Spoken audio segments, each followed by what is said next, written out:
Hello, I'm Angela Wardle, and I'm going to be talking about the great variety of knives to be found from Roman Britain. Iron knives, in many forms for domestic use, are common finds on British sites, although they frequently survive only as fragmentary blades, often identified by their distinct triangular cross-section. Sometimes the presence of knives can only be detected from the surviving handles, usually made from bone or wood, or in some cases, as this little example with a dog's head terminal, in metal. This is copper alloy. Many knives had a tang or spike which was driven into a cylindrical handle. Others had an integral strap handle of iron to which blown plates were attached. Some had solid handles made in one piece with the blade. In this case you have two bone plates and a little loop at the end. Of course, composite knives like this, with an iron blade and bone handle, create problems for the conservator and have to be handled with care. This example from a waterlogged deposit is far better preserved. It has a highly decorated handle. The major work on the classification of knives to date forms part of the catalogue of Romano-British ironwork in the British Museum, produced by William Manning in 1985.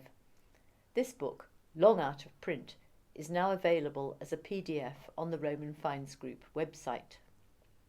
Knives are classified into 24 types, some of which are further subdivided by the form of handle and profile. As Manning points out, however, the significance of the variations in shape is far from clear.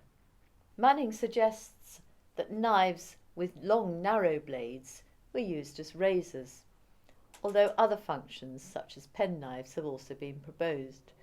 This knife is typical. It has an integral hexagonal handle with an oval suspension loop and a relatively long, narrow blade with a distinctive triangular section. This knife, with a very slender blade, is functionally similar and may also have been used as a razor. Some knives of this group have a distinctive copper alloy mount, sometimes all that survives. The more elaborate example on this drawing has a copper alloy handle terminating in a well-modelled animal head, probably a dog. A distinctive form with a bone, or more usually an ivory handle, has a thin tang which continued beyond the handle, where it is secured with a tension clip. Often found on military sites, but not exclusively so, it was introduced to Britain at the Conquest, but lasted only a short time until the later 1st century, perhaps due to the inherent weakness of this arrangement. The type appears on a relief showing a cutler's stall and workshop on the altar of Lucius Cornelius Atimatus in Rome, the curved tension clips visible at the tops of the handles on the knives in the second row. Normally, however, only the ivory handle survives, as shown here.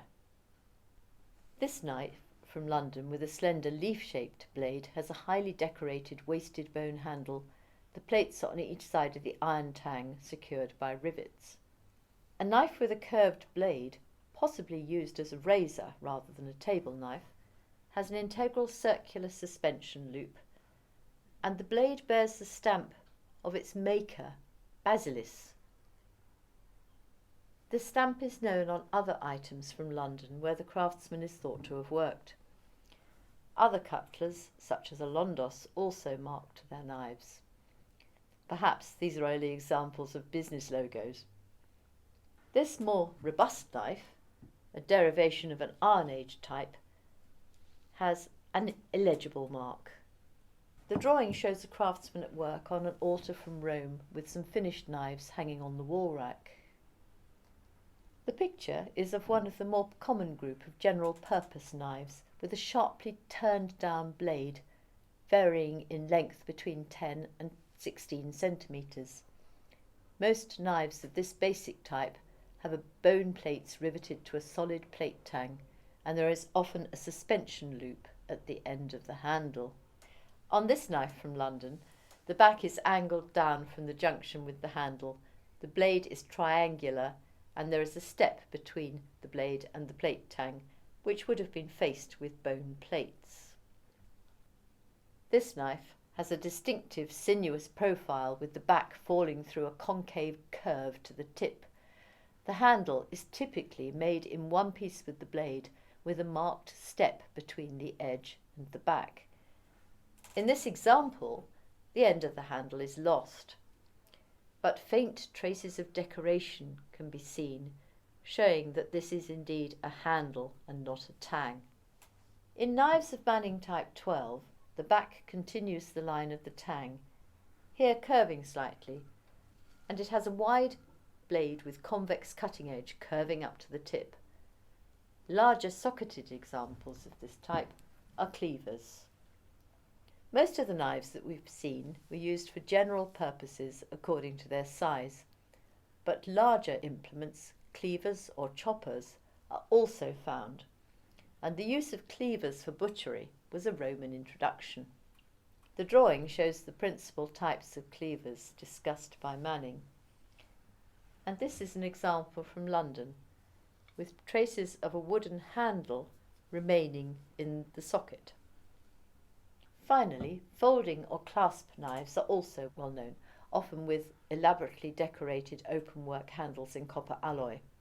This handle from Buckinghamshire, recorded by the Portable Antiquities Scheme, shows a hare and a hound, and you can just see traces of the iron blade surviving. Clearly, they are intended to be eminently portable and were likely to be for personal use, perhaps as razors, similar to the narrow-bladed knives. As we have already seen, knives are sometimes found in combination with spoons as equipment for dining.